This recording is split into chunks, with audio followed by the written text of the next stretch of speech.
Live from our 7 Tasmania studios, your nightly news with Kim Miller begins now. Good evening, everyone. Senior management at the Launceston General Hospital have been accused of breaching the Coroner's Act. A nurse has sensationally claimed deaths that should have been referred to the coroner weren't sent, accusing former Director of Clinical Services Peter Renshaw of interfering. A veteran nurse telling an inquiry into ambulance ramping. Professionals are becoming desensitised. You become almost numb. Oh, there's someone in a chair, they can't be too bad. They're having a heart attack. Before dropping a bombshell. Potentially, at best, been mismanagement or maladministration, but at worst, potential criminal activities. Accusing senior management at the LGH of not notifying the coroner when legally required to. The step of then referring to the coroner has been blocked despite the doctor wanting to. Publicly naming one former manager. And it's Dr. Peter Renshaw who you're saying was the person who obstructed the process going Correct. to the coroner. Dr. Renshaw worked at the hospital for 3 decades, rising to Director of Clinical Services. But he left in 2022 before a misconduct finding was made against him by the Commission of Inquiry. He has not had charges laid against him. While Mr. Millen claimed to have heard of 4 or 5 cases, he admitted he wasn't familiar with exact details, but he says it was a hot topic amongst staff. Tea room conversations around that's why did that case not go to the coroner? In a statement, the Department of Health says it will review the matters once it gains further information, also confirming they have the power to review cases retrospectively if there's a need for further investigation. The inquiry will also further probe the shocking claims. We clearly need to have more information. Allegations have been made that are extremely serious. The Nurses Union says members have been raising concerns. They're calling on staff to speak up. They are able, as registered health professionals, to raise those matters directly with the coroner's office. Labor also wants answers. We need to get to the bottom of what's going on in our health system. We've got a health system which is in crisis. Attempts were made to contact Dr. Renshaw. John Hunt, 7 Tasmania News. Meanwhile, the state government is under pressure to implement commitments made to nurses during the last wage negotiation process. The union says while some promises have been met, members are telling them the government is still lagging in other areas. It's preparing to consult with members about the next course of action. Our members are incredibly dismayed and frustrated by the lack of full implementation of some of those strategies, including clinical coaches, which they say is absolutely integral to retaining the existing workforce. The Health Department says a committee has been established to oversee the introduction of outstanding commitments. It will meet next month for the first time. As many Tasmanians get ready to venture out in nature this long weekend, fire authorities are warning people of growing fire dangers. There are a few hot days on the way for most of our state, prompting crews to prepare for potential bushfires now. A stern warning of some dangerous fire conditions set to hit over coming days. So if we do get fires associated with some wind, there is very potential for those fires to grow quickly and community that aren't prepared or aware to be caught out. A number of high fire danger ratings issued across the state. The East Coast and Midlands on watch again, with the last major bushfire, November's blaze at Dolphin Sands. Despite recent rains, authorities say the weather is presenting the perfect recipe for disaster this long weekend, particularly Friday.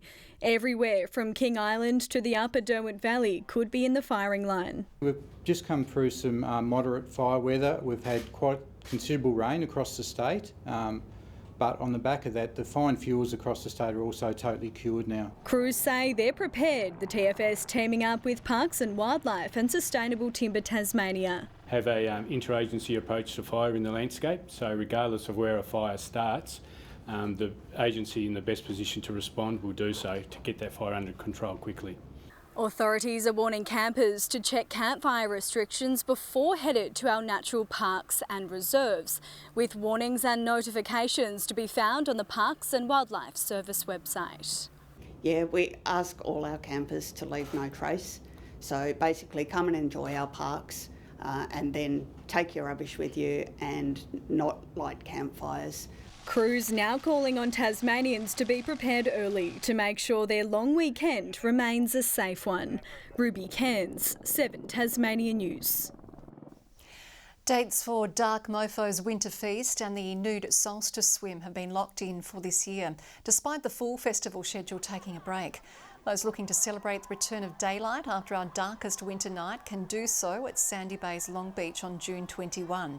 The Nude Solstice Swim expanded after a record turnout last year, while the Best of Tassie's Food and Wine will be open to festival goers from the 13th to the 16th and the following weekend. The full Dark Mofo Festival is planned to return in 2025.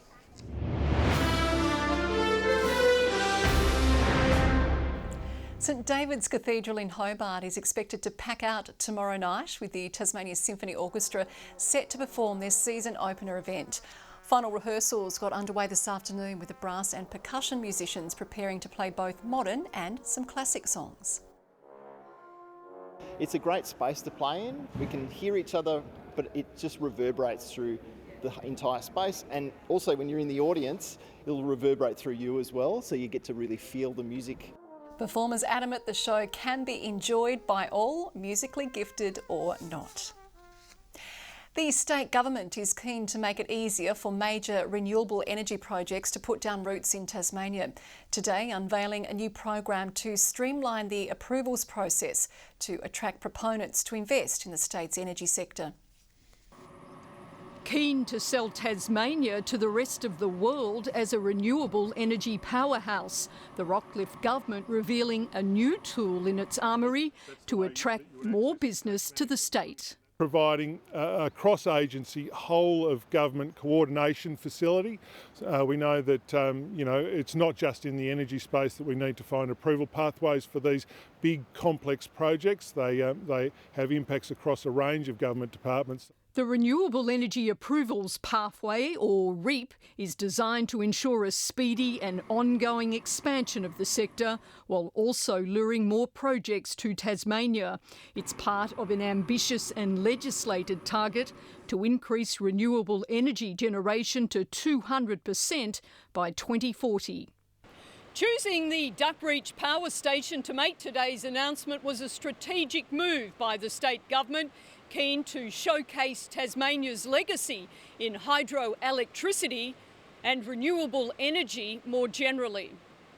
Duckreach was the first publicly owned hydroelectric plant in the Southern Hemisphere, providing power to Launceston for decades before its closure in 1955. It's really important to us as a government that we continue to see Tasmania as a renewable energy powerhouse and continue to build on the legacy that Tasmania has. Renewable energy proponents applauding the government's move, but say the proof will be in the pudding. We've been working through a process for the last number of years, and when you have multiple touch points with government, it's always challenging, trying to juggle the needs of different departments. The opposition lighting up with relief. It's fair to say that anything is better than the system we've had over the last 10 years. Melinda Ogden, 7 Tasmania News. Tasmanian-born global AI technologist Amanda Johnston has returned home, sharing her insights as she prepares to head an International Women's Day event in Hobart in March. Drawing from her own personal journey, the trailblazer says the rise of women in leadership is not a zero-sum game, but a collective elevation of all. She encourages more women to chase careers in technology. I went to Prospect High School and Launceston College and had some great teachers there who really encouraged me to get into computers, but also drama and the arts to explain and articulate some of the techie stuff. I believe anyone can do that. I didn't finish year 12, I've learned along the way, and now's a really exciting time to be learning about and getting into technology more. Ms Johnston rose to prominence after pioneering a mental health app to prevent suicide after the loss of several fellow students. They've been living in and loving Tasmania. Now 88 new citizens have been welcomed to head of Australia Day, reciting the oath and singing the national anthem on an exciting day for them.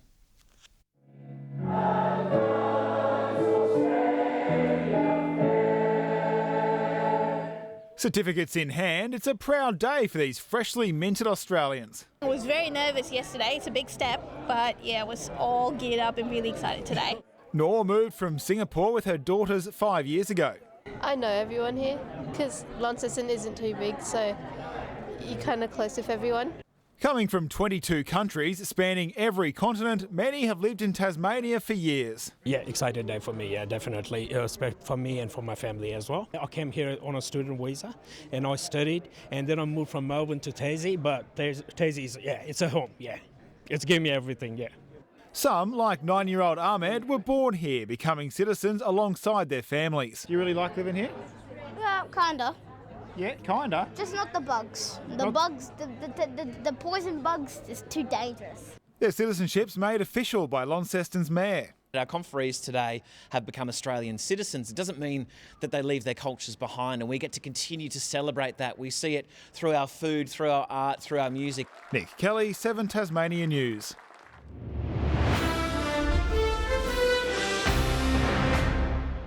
It's time for the Jackies to get down to business as the end of regular season fast approaches. Buoyed by a big win over the Ladder Leaders, they need to keep the momentum up in Auckland on Friday night. 3-pointers are a walk in the park on the training court, but last Friday the Jackies were making it look just as easy, and against the league's bogey team no less. This week against the Breakers, though, is no time to relax, knowing they'll need to pull out another high-class performance. They're a well-coached team, and then for me personally, I love going against great offensive players, and Lamb in my position, that's going to be a fun challenge that I'm looking forward to. After keeping United subdued for most of the game, the Jackies then allowed 28 points through in the final quarter. The instruction from coaches this week is to not give New Zealand an inch. The separator might possibly be the team that fouls the least. They've shot a lot of free throws, New Zealand, in the past, and we've had our issues. We feel like we're tidying some of those things up.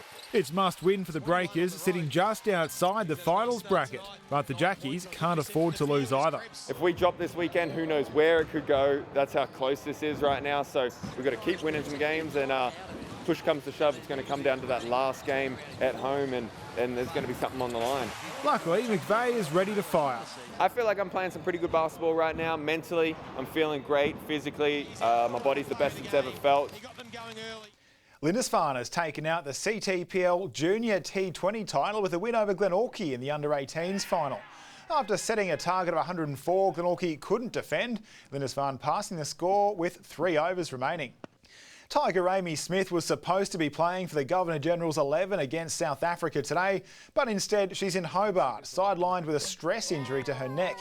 It rules the prolific wicket-taker out for at least 8 weeks, meaning 19-year-old Smith will miss the rest of the WNCL season, where the Tigers are going for their 3rd straight tournament win.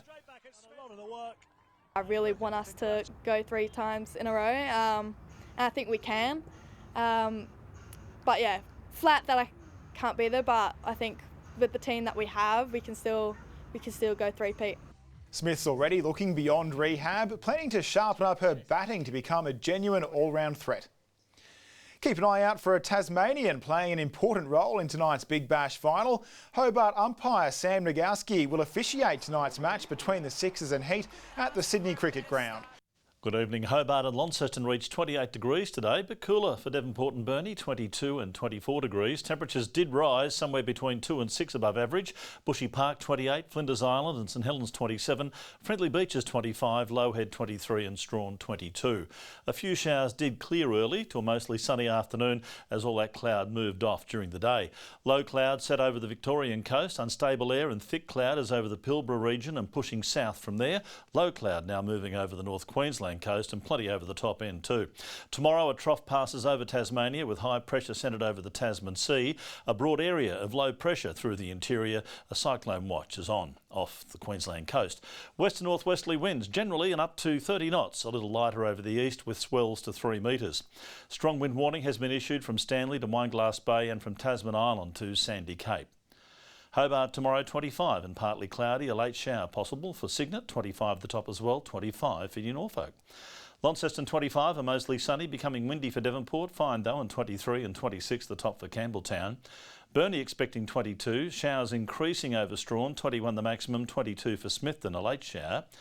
St Helens sunny, 26, 27 for Swansea, Fingal fine as well, 25. The Australia Day forecast is okay for Launceston, St Helens and Swansea, but windy along with a few showers for remaining centres. Showers more frequent over the west and south on Saturday, partly cloudy over the north and east, and a shower for Strawn on Sunday, but fine and partly cloudy elsewhere. Excellent weather along the east coast as the Wolf Brothers take over the region, living their dream. Sunny and 31 in Perth tomorrow, a shower and 26 in Adelaide, partly cloudy over Melbourne, Canberra and Sydney, a sunny 32 in Brisbane. And currently it's cloudy in Hobart, 20 right now, clear in Launceston and Devonport, both on 25. Kim, that'll do me tonight. Okay, thank you. And that wraps up your midweek news.